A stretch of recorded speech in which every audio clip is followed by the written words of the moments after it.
So we're just after the hour. I think I'll make a start, and I'm sure a few people may join us in a moment or two, but we'll make a start. So I'd like to start by offering a warm welcome to our webinar on the essential ladder of ERP implementation. Good morning, good afternoon, good evening, wherever you might be joining us from in the world. I hope everybody is well and safe. You should all be able to see slides on the screen and my video. My name is Jennifer Loughridge and I'm the Principal Consultant from Loughridge Transformations.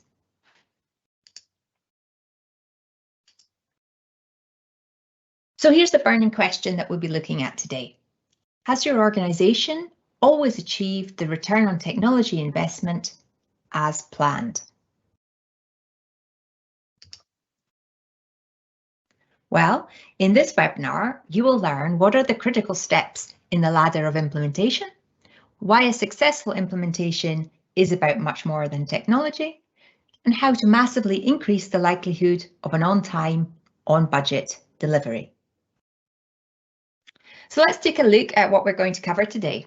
In a moment, we'll introduce ourselves a bit more, and then we'll look at why implementation is about more than just technology. We'll take you through the essential ladder of implementation, and then we'll wrap up and move to Q&A. So both speakers today are from Loughridge Transformations. We're a boutique consulting firm, and we specialise in delivering functional improvements and transformation, which positively impacts the bottom line and organisational culture. As I said, my name's Jennifer Loughridge and I'm the Principal Consultant at Loughridge Transformations. I'm a finance professional by background and I specialise in finance transformation and continuous improvement. That's been my passion in the recent years of my career. Woon-Hui is a Senior Consultant at Loughridge Transformations. We've had fun working together for many years and we've enjoyed working on both large and smaller scale programmes. Given her extensive transformation program management experience, she keeps the rest of us right on all project and program management topics. In addition, she has deep process expertise, especially in the offer to cash area. We've put our email details here on the screen and we'd love you to get in touch if you have a question following the webinar or you want to explore any topic further. So the question I posed at the beginning of the webinar was, has your organisation always achieved the return on technology investment as planned? Well, what is a successful implementation? Here are some statistics, and they don't make for pretty reading. In fact, they're fairly depressing. Indeed, as a consultant, clients often reach out to us once things have gone wrong rather than beforehand. But it's not all doom and gloom. There's a lot we can do to give ourselves a better chance of success. So now we'll share our tried and tested approach on how to get things right. So we usually define success as fit for purpose, on time and on budget. Many organisations assume that the technology will do all the heavy lifting by itself. And indeed, many technology providers would have their customers believe that's the case. The reality is that although you might get improved technical functionality, you're missing big pieces of the picture. In terms of transformation or any improvement, technology is only one part of an interconnected picture. If you miss any of the other elements, the chances of a fit for purpose, on time and on budget delivery will unquestionably decrease. It's important to ask yourselves, do I have the right technology expertise? Do I have the right functional and subject matter expertise in process and data, organisation and risk and controls? If not, you may want to consider supplementing your in-house team with some experienced consultants like us. A strong project team will combine folks with solid operational experience of the activities impacted and those with expertise in and passion for, let's be honest, not everybody's cup of tea, for articulating the organisation's day-to-day practices as functional requirements. Those functional requirements in turn become the functional design. And you need all of that to feed into the technical design with which the technology provider will work. Most organisations benefit from bringing in that functional expertise and knowledge of industry best practice. It complements the business, finance and controller professionals in the organisation who run the business on a daily basis, from the CFO to all levels in the organisation. We find that using the essential ladder of ERP implementation helps us stay on track, whether it's ERP or any technology implementation, in or outside of finance. So let's have a look at what it's made of. It starts with solid ground of sponsorship. This is something I'm borderline obsessive about, so I'll talk a bit, well, perhaps quite a lot, about that in a minute. The first rung on the ladder is project management. As I said, that's one of Woon-Hui's specialist topics, so she'll cover that. Then we'll get into the meat of it with project requirements and selection. This is such a critical rung on the ladder. If you get this part wrong, your whole implementation can go to pot. If you're one of the senior decision makers in your implementation, make sure to pay attention to Woon-Hui. She'll be giving some great advice. You can then step up to solution design and gap analysis. This is where all of us at Loughridge Transformations get excited, as designing efficient, effective and well-controlled solutions is one of the things we have real drive for. From there, you can move to test preparation and execution. The devil's in the detail with this one, so I'm glad Woon-Hui will be taking us through it. Next is business readiness and change management. Change management is one of the things that we all have energy for at Loughridge Transformations. It's an absolute game changer for how successful an implementation you're going to have. Unfortunately, it's all too often given way too little emphasis. Many folks think it's a luxury item to be cut off the budget. It really is not. Skipping on this one is a guaranteed way of making sure the money you do have and have spent on other things will be a waste. Then training, deployment and delivery. This is another one of Woon-Hui's niches, so she'll share the latest and greatest on how to get your users on board and energized. And then finally, I'll get the mic back to talk about solution deployment and cutover.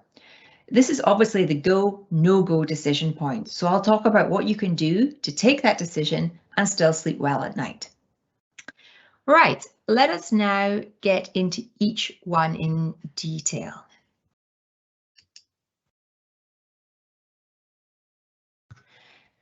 So for a ladder to stay in place, it needs to rest on solid ground. And that solid ground is effective sponsorship. A leader, such as the CEO or CFO, needs to understand and champion the ERP implementation or upgrade. Just as important is that they can do that for every step of the ladder. So we often hear about sponsorship in these kinds of technology implementations.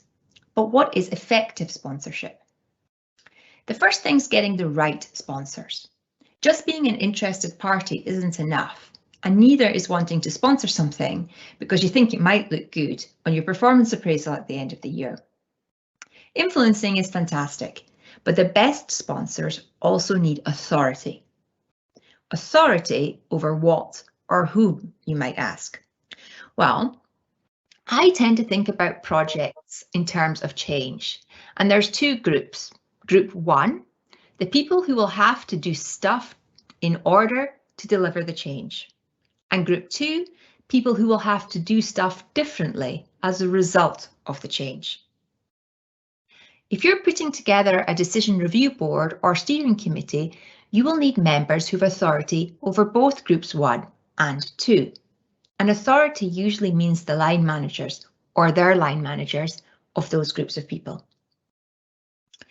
People indeed often fall foul by focusing on one group to the exclusion of the other. So once you have these authority folks together, they need to be active to be effective, whether in their messaging, their allocation of resources, or the reward and recognition mechanisms they employ. It doesn't sound that complicated, but I could count on my fingers the number of senior executives I've worked with who are genuinely great sponsors. They're usually on point in what they say, but they don't always follow through with their actions and decisions. The hardest of all is to get them to follow through on recognizing people in those groups properly, whether that's group 1, the in order to, or group 2, the as a result of. Allocating the correct resources is critical and usually within the gift of the CFO or other senior executive in charge. Robust actions and decisions usually rely on ensuring the frameworks are in place at each rung of the ladder to appropriately manage the delivery and solution risks that are inherent in a technology implementation. Consider carefully if your experience to date has given you the knowledge you will need to assess the risks, correctly interpret the data, and take high quality and timely decisions. In my previous corporate life, where I managed a sizable global internal consultancy team, I sat on many steering committees or DRBs, and my role was to bring exactly that insight and support the decision executive. Even the biggest companies in the world don't expect their executive vice presidents to take decisions on multi-million-dollar projects without that sort of specialist input.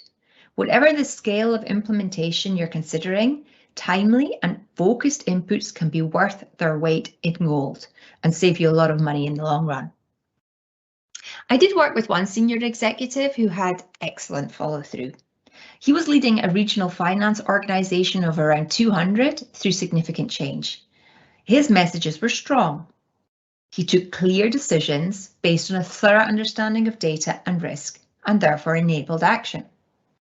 Even more noteworthy, however, was what he did after Go Live. A full 6 months after Go Live, he hand-signed letters to every member of the project team and those who were impacted by the change, thanking them for their contribution to making the project a success. Each letter included a financial bonus, and I can tell you that this bonus letter impacted more than any other bonus that people in that organisation ever received. It was a real talking point, and the people felt genuinely recognised for their efforts.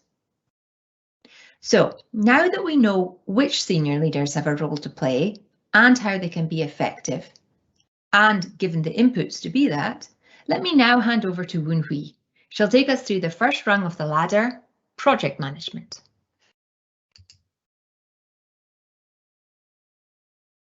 Thanks, Jennifer. Can you see and hear me? Yes. Yeah? Go ahead. So you can see me, yeah? Yep. Okay, good. So hello all. Hope you like what you heard so far, and I promise I will try to keep up the good momentum. So I'm going to take you through a few of the essential stages in an ERP implementation based on best practices and also my own experience, starting with project management, which is one of the core pillars of ERP implementation. These ERP challenges that is illustrated by McKinsey that you see on your screen right now, they are actually the items that can be easily overcome with good, solid project management. One thing to note is that we should not overlook pre-implementation activities. This is not a stage where you want to take shortcuts. I have been in one global implementation where we actually took more than a year just to get the basic right. Get the initial plan up and kick off the resource mobilization. But what is really interesting, for me now, is actually to understand how we can apply Agile to an ERP implementation. Personally, I have more experience in a traditional waterfall methodology, but I believe it can be done via Agile, albeit a slightly adjusted Agile. So, we're looking at having smaller cross-functional teams, clear product owners, doing more work in terms of business architecture and processes prior, and really putting in place a more robust PMO structure. So now, next up is actually where it starts to get interesting. This is the stage where we start to define what we want and narrow down our selection. And all too frequently, we actually fall into the FOMO trap. We all think that having a sophisticated and cool ERP system is the answer to all our problems, which is usually the start of a slippery slope. Therefore, I would say, at the very start, the first question to ask is, do you even need an ERP system? Because in today's world, there are so many tools out there that can or that may solve your problem better and cheaper.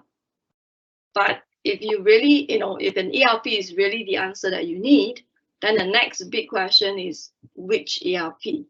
And here you are really spoiled for choices. So be really clear about your requirements. Don't be swayed by the technology or brand, because it has to make sense functionally, and also, some vendors actually may have more matured offering in certain industry or functionality. I'll give you an example. SAP, they are really strong in finance, sales, logistics side, but they may not give you the kind of extensive capabilities that you need for CRM. Because I remember myself fiddling with SAP CRM many years ago, and at that time it was actually a pretty new product to SAP themselves, and the offering at that time was pretty basic. Then, think about your budget, right? And how you need it to scale for your business growth in the future. And what are some of the implementation risks, especially when it comes to integration and interfacing with other applications? Because you're not going to just need ERP, right? You're going to need a lot of broader applications. And what about support and maintenance? What kind of SLA should you be looking out for? So take your time to do this properly and honestly. So once you know which ERP system you're going for, then it's time to get to the drawing board. Start designing your future world. And, the question then is obviously, what should you be looking out for, right? And in my own personal view, you kind of won't go wrong if you look out for these 5 areas. First, process. Identify what you're doing right now and how you want to do things differently in the future, supported by the ERP. Role. The improvement in terms of the processes goes hand in hand with understanding how best your organization needs to be structured to perform these processes. A big question here usually is, what can you automate, or, in some cases, eliminate even. Master data. We can only monitor and track business performance if we have data that we can trust. Report.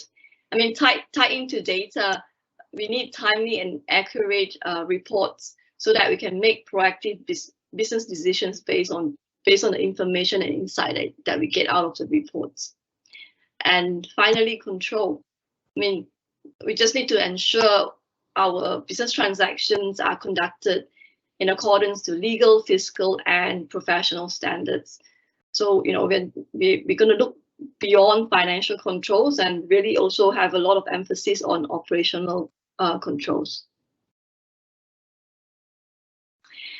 So once we have implemented our design, we are then ready to test it, right?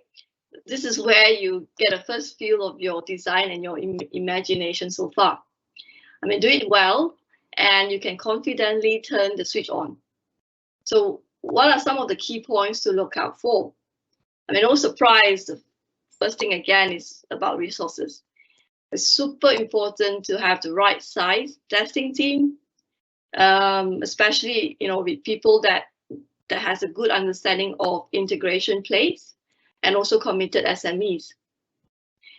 Planning and executing ERP system is actually no small feat that I'm sure quite a number of you might be aware of as well. Look at having the right tool. For example, Jira, and understand your constraints and dependencies.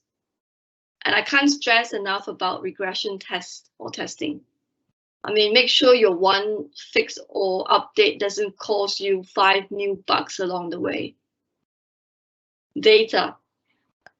No point getting everything else, lined up if you don't have sanitized data for testing, because you need to be able to validate the numbers, the transaction numbers and whatnot, and also the expected behaviors in the system. Consider doing automating the test execution where possible. For example, for performance testing, because that you have a lot of tools nowadays that can easily facilitate that.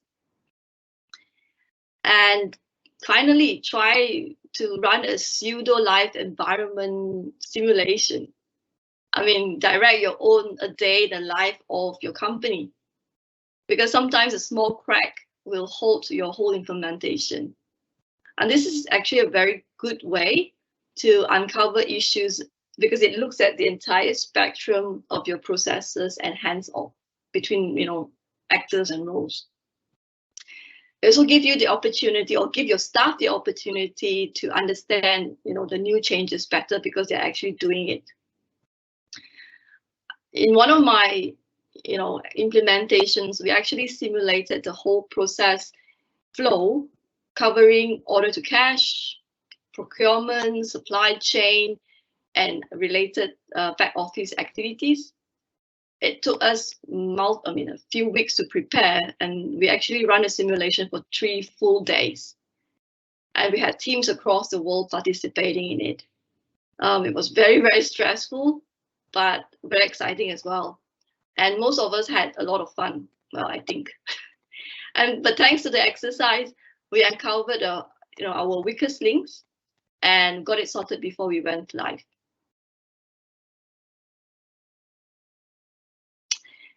And as you know, Jennifer alluded to before, change management is a big part of the whole implementation, right? It's very crucial and starts way before day 0. And it's a continuous effort throughout the implementation. I mean, it looks at sponsorship roadmap, you know, ensuring the leadership and middle management actually understand what success looks like, so that they can steer their team effectively. It deals with the right messaging and communication strategy, so that individuals understand how the change impact them and the role they need to play to make it a success for the company and also for themselves. Because at the end of the day, the change is really there to help everyone, you know, becomes more proactive. Change management also includes training to all levels of the organization, and not just on the new ERP system, but how, you know, the wider and things fit together. So to expand a little bit more on training, just to share, you know, a couple of key areas that you might want to consider in your ERP training strategy. You know, naturally, the first step is to understand your scope and the impact of the change, so that you can determine the training needs. And then by understanding the breadth of the scope and the needs, you then be able to size the training team that you need, including any focal points or super users that you need to support the training delivery. Then as you design or develop the content, you need to draw up the right curriculum, supported by the right approach. I mean, in this day and age, we need to think about digital and also blended delivery, yeah? And also keeping it sustainable and making it easy for you to improve in the future. Here, we are looking at how we can make the content more fit for purpose, digestible, and self-learned where possible. Also important to ensure that the content can be evergreen and allows for crowdsourcing, meaning you're not just dependent on, you know, a few people in the project team or the focal points, but rather the community of users who are the end users themselves that can contribute to the, you know, the updating of the training content and delivery.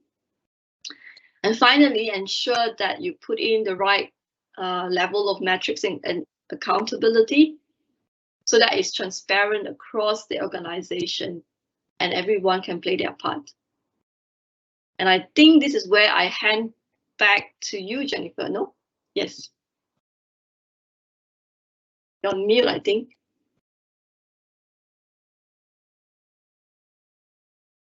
So hopefully you can now see me as well as the slide. Right, so by now you've climbed most of the rungs on the ladder and you're at the final one. You've determined your functional requirements and designed the new processes, data structures, roles and controls, leveraging internal and, if necessary, external expertise. You'll have defined your technical requirements and design on the basis of your functional requirements and design. You've installed the ERP software, you've configured the system to meet your requirements, you've conducted testing, and mitigated any defects or undesired outcomes as a result of that testing, and you've trained the users in the new system and ensured that everybody has the user access profiles they'll need on day one. This is your critical go, no-go moment. If any of the previous rungs on the ladder are not in place, this is your moment to remediate. Otherwise, you might risk a fall. Organisations who may not have had the budget to engage external expertise before now would be wise to perform a functional readiness check. This is a final external review done to support the go, no-go decision. And such a readiness check will review process, data, organisation and controls, as well as the project and change management, to give the decision executive all the right inputs to take this most critical of decisions. And if that's something you need, you know you can give us a call. Assuming your project is given the green light to move ahead, now is the time to move your data into the new system and work through cutover. Bearing in mind that there's not one big bang day. Different processes will cut over at different moments. Some things will be done as a hard cutover and some things in parallel. And consider the 4 elements of transformation here. After go live, your focus shifts to utilisation, adoption, and eventually optimization. Early investments in change management really start to reap the benefits now. After all, your new technology will not deliver a return on investment if your organisation doesn't use it and over time improve it. So, in closing, we'd like to leave you with 3 thoughts. Firstly, right first time. Identify upfront which elements of your technology configuration will be set in stone. Of course, it differs from system to system, but configurations like master data setup, you only have one chance to get right. And after that, you simply can't make adjustments. Pay now or pay later. It's tempting if you're on a tight budget to focus on the technology to the exclusion of process, data and organisation, the other elements of transformation. Even more so when you're using an off-the-shelf product. But some things are unavoidable. You can pay now or pay later, but eventually you will have to pay. The right specialist expertise at critical moments of functional design sign-off, technical design sign-off, testing and training can be the difference between night and day. And the same applies to change management. At the end of the day, people are the ones operating the processes and technology. And if you don't consider that, you'll find the organisation will forever struggle to adopt and utilise the technology. This leads us to, it's not over until the fat lady sings. Your aim is not to hit go live. Your aim is to have an organisation that utilises, adopts, and then optimises.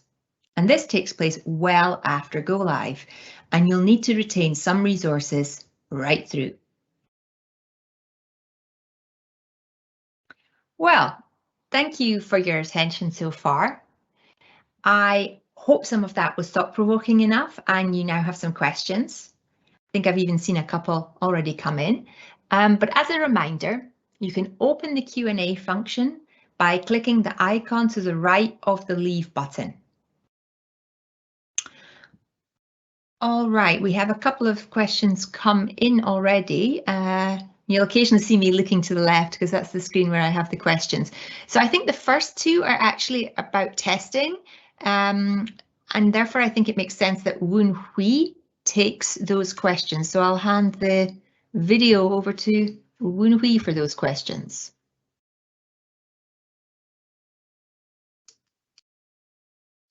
So is that on me now? Yeah, you can see me. Yeah, and the questions, let me just read them out for you, Woon-Hui. The question was, how do you know what the right size testing team is? And can you tell more about what regression testing is? Okay, well, good questions. So let's see. I mean, the first question around the right sizing the testing team, I guess, is probably an art more than a science, because you probably look at the scope of your implementation. So usually we look at, you know, how many modules, let's say, we are implementing. So that will kind of give you an idea of how much of testing that you need to do for, let's say, each area of your process, for example. And then looking at that scope will give you an idea of how many people that you need in place to actually facilitate the testing. Because bear in mind, you need to be very clear what are the testing tasks or activities and who is doing what. Because usually you will get the users themselves to do the testing. But then actually the so-called the user acceptance test, but then you will have the smaller testing. It's getting technical here, but what we call the unit testing and the performance testing and the whatnot, and that can be done by the project team. So I think ultimately the short answer is be very clear what are the key activities within the testing cycle, and then break it down. And when you break it down, then you'll be able to say, okay, for this test, and the scope of testing is this much, we're testing X processes, X modules over how many number of days. And that should give you a good feel of the number of people you need in your project team, as well as the extended team of the users that's going to help you with the user acceptance test, for example. The second question on regression testing. So it's a very good question. So regression testing is done when, I mean, because as your solution goes, it's not going to be static, right? You're going to uncover bugs and you need to fix it, or you're going to have a new version, you know, in a few months' time or years' time, and you need it. So all these are changes to your existing, let's say, release. And in a lot of cases, when one fix is done or one new release is built on top, it causes problems in the code somewhere. And if you don't have a properly thought out regression testing to make sure you don't have that chain reaction, then that's going to be a big problem. And we've seen that in almost all the implementation, you have that problem. Okay. All right. Thank you, Woon-Hui. And I think, Hans, you can move the video back to me, because the next question I see on our list is about sponsorship. So that's one for me. And the question is, how do I get my sponsors and senior decision makers more active in their roles? So the first thing I would say is just to recap a little what I said earlier in the webinar, which is to make sure you have the right sponsors to start with. And there's no shame in taking a step back once your project's underway and making the assessment, do you have the right sponsors? Because it's better to change and get the right ones in than it is to limp on with not the right people. But let's assume you've got the right people, but they're just not being as active as you would like them to be. And when I start a project, I assume that everybody I'm working with is a target for change, and that includes the sponsors. So they're the very first people you should work with. So you need to make sure that they have the information they need to be effective, that the structures are in place, that they can make the decisions. So in a way, you need to make their lives as easy as possible, but also understand what their motivations are. So really see them as a target for change first, get them on board, and then find the right way to support them so that they can be as effective as possible. And as I said before, it's not just about what they say, but it's about what they do, the decisions they take, how do they resource things, and then how do they reward or even penalize the wrong behavior. So all along through your change management strategy, you need to be considering each of those things and giving the support to your senior sponsors that they can actually make that happen. So I hope that's a bit of an answer to help you on that one. Right, the next question is, let me just read it out. Business and industry landscapes change continuously, and hence the needs from an ERP also changes. What needs to be considered during implementation to address these changing needs efficiently post-implementation? So this is maybe one that's a little bit for both me and Woon-Hui. So let me give a couple of words, but then hand to Woon-Hui. So for me, it's all about getting your functional and then your technical requirements correct. So when you're establishing what your functional requirements are, you need to have the mindset for the future. It's not only about your actual as is, but where do you want to be? Now, ideally, you would have a view of your business strategy. Where do you want to be in the next 5 years, 10 years? And therefore, that will feed into where does your organization need to be? What are the functional requirements therefore of that? And that can help you with the technical requirements. So that's quite high level, hopefully helpful, but I don't know, Woon-Hui, if there's anything kind of on the more IT side of things that you might add in terms of future proofing and that sort of thing. So is that, can people see me and hear me? Oh, okay. Definitely hear you. So yeah, indeed, to add to your point, I guess, Jennifer, I think what I would say is, even though you're as a business, as an organization, I think things are now obviously quite dynamic and things change quite quickly. But at the same time, when you establish your business strategy, you usually have quite a, let's say, a 5-term roadmap or vision, right? So that potentially is already, your baseline for understanding what you need to look for when you look at your ERP, let's say, requirement. That's one. The other thing that I would say probably is, depending on the size of your organization, you may be able to employ different strategy. What I mean by that is, if you're a big company and you obviously then can demand the attention of the provider like SAP, they could help you obviously understand where where your company is at and what kind of business vision and strategy they're looking for, and then work hand in hand with you in terms of the implementation. So we have seen that obviously in our own experience, because they can kind of help customize a lot of things because we are a big client of theirs. So that's something that is worth noting. Now, however, if you're on the other end of the spectrum, you're a small company, of course, you're not going to get that kind of privilege, right? But what is good in today's digital world is you are able to run a lot of, let's say, implementation quite in smaller chunks and quite in a bit of modular fashion. So I'm sure you guys have heard of software as a service. That's almost like a pay-as-you-go service, and it goes by tiering.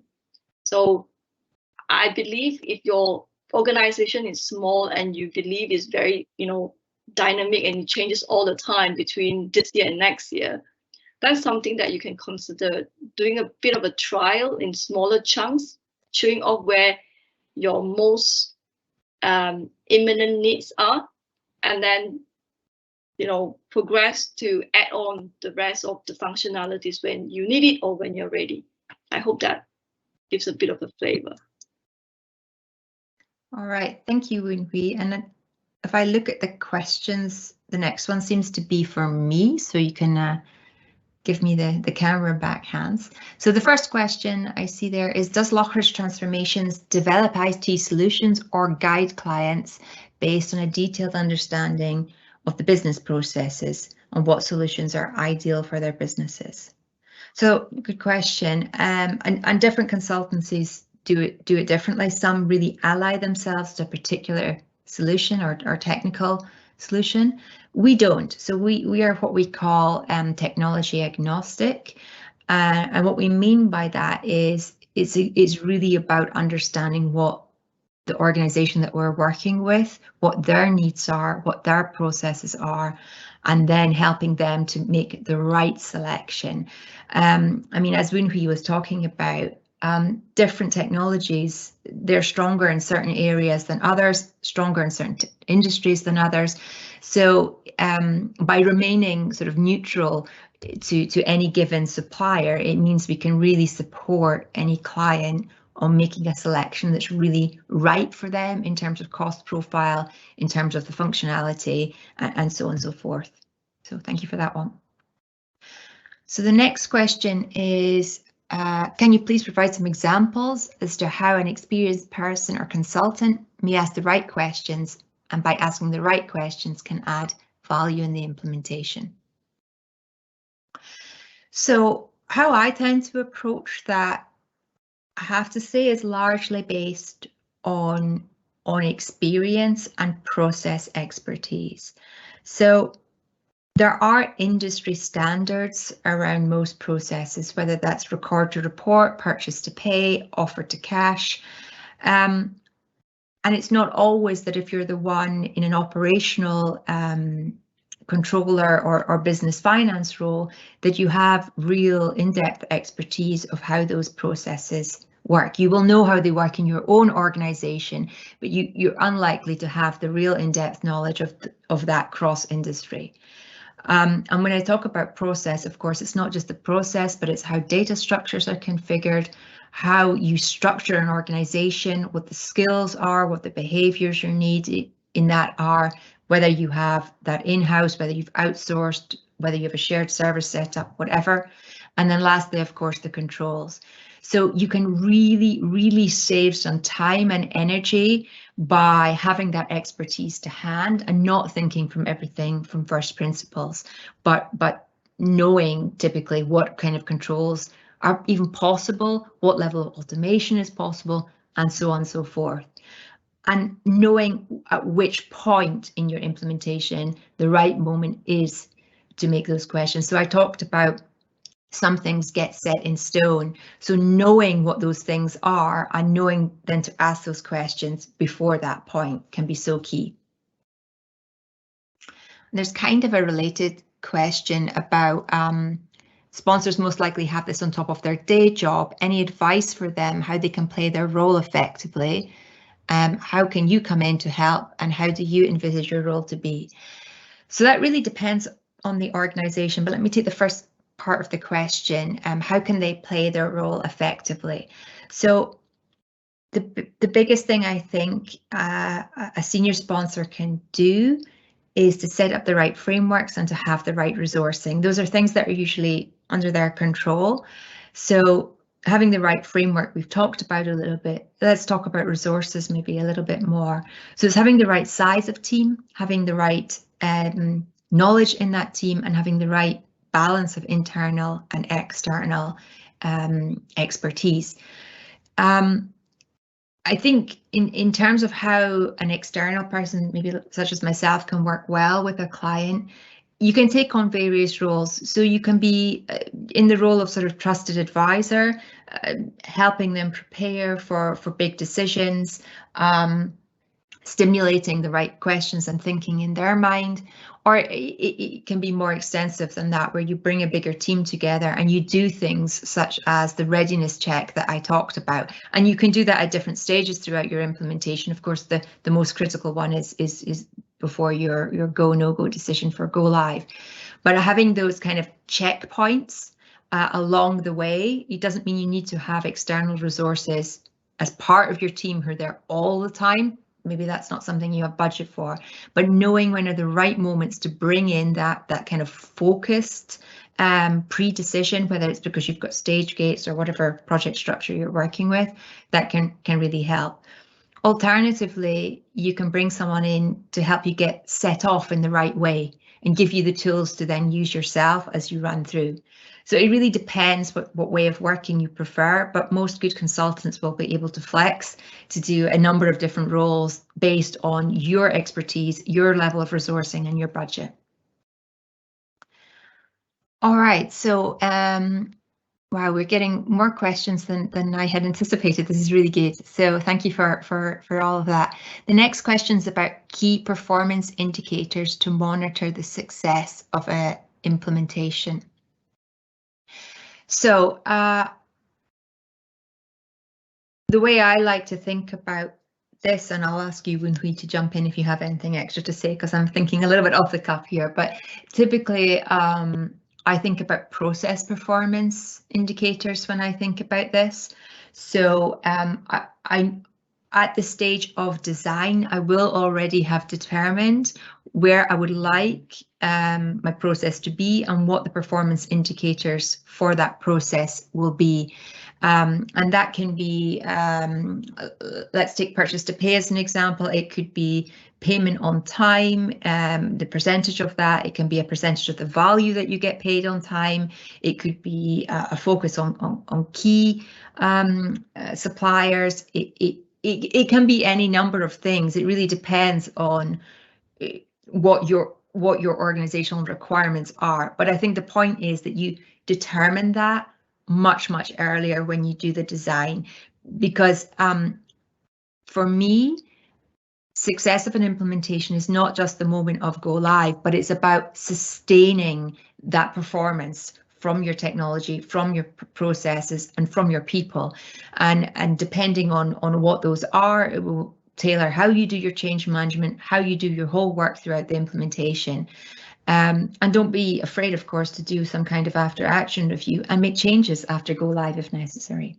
So that's not terribly specific, but I know we have people from lots of different industries and so on the line. So that's probably as specific as I can be for this group. Maybe I can share a bit as well. Go ahead, Woon-Hui. So am I okay? So indeed, just to add on to what you say, I guess. I mean, usually we look at, again, two main categories of KPIs in an implementation.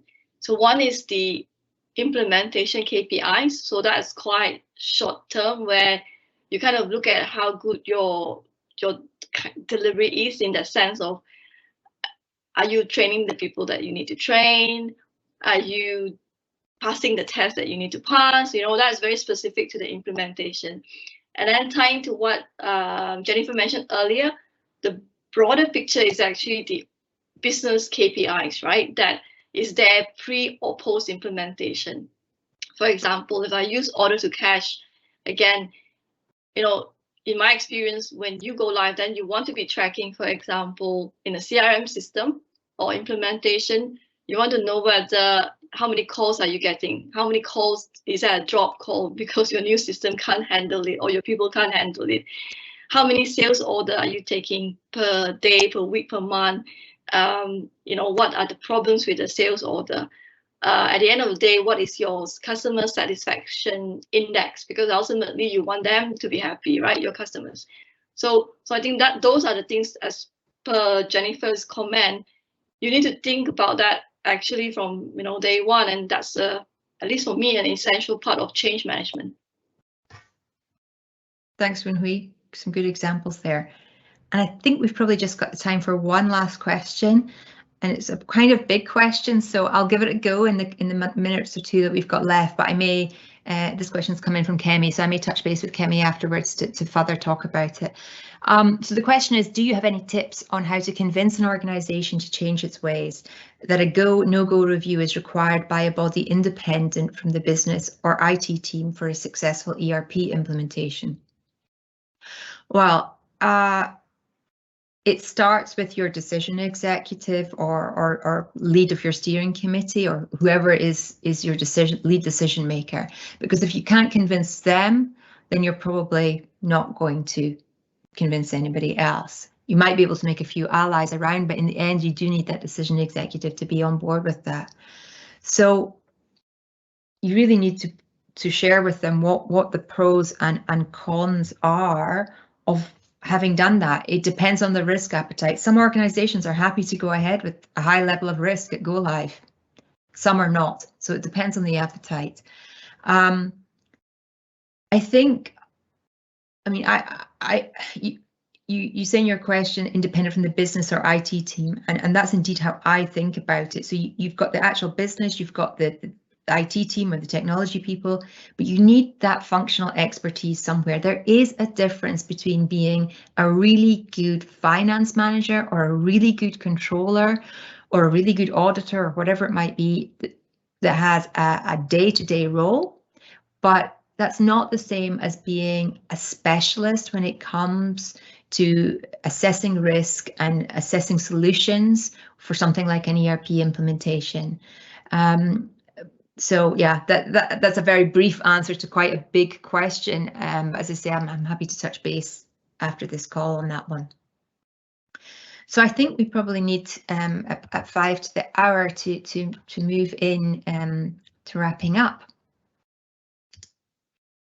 So thank you so much for the questions. They were varied and interesting, and they certainly kept me a little bit on my toes. And judging by Woon-Hui's face, I think she was also thinking a little bit there as well. So that's good. Good to get some really good questions. So I hope you've enjoyed that, and certainly it's been fun for us to do as well.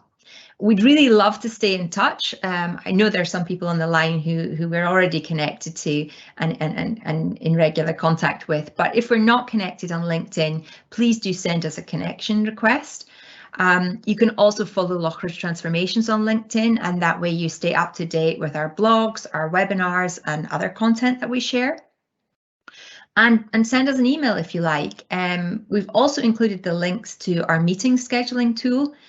Don't hesitate to get in touch with us that way. If there's anything we've said that's piqued your interest and you'd like to explore further, we've really just introduced our ladder of implementation today. And if you'd like to learn more about other methodologies that we have and our ways of working, we're really happy to talk. And if you're considering a technology implementation, or I somehow got the feeling from the questions might be midway through, or even if it's a full-scale transformation, or you're after the event and you feel you've not got the return you expected, perhaps we can talk with you about where we could work with you and bring our expertise to bear. All of our consultants, so you've met me and Woon-Hui today, but there are more in the team, and we all have years and years of experience. Not to give our ages away, but we have a lot of experience behind our backs, and we've worked with a lot of senior finance executives to deliver the kind of fit for purpose, on time and on budget implementations of both ERP and other technology. Our focus is on realizing those opportunities by successfully integrating technology or solutions across processes, data and people. And as I've said in some of the questions, we can work in different ways with the organisation. So we're always happy to chat further about this or anything else. This is just one aspect of what we do at Loughridge Transformations, and we can do our work successfully remotely. We do all our services that way, and we've got a lot of in-house models we've developed with tried and tested techniques. And they're scalable and modular, so they work on really minor improvements, but also complete end-to-end transformations. So last but not least, we have quite an active blog at loughridgetransformations.com, and we've included a few links here to some of the blogs you might find interesting. Please keep your eyes open for some follow-up emails from us with the recording link, a quick survey, and some further information, including the materials we've used today. If you don't see anything in your inbox, do remember to check your spam folder. And we really appreciate if you have a moment to complete the survey. Webinars are a relatively new addition to our activities, so feedback's both valuable and welcome. So with that, I wish you stay healthy and safe. Thank you again very much for your time today, and we hope to see you again in our next webinar in the new year. Thank you.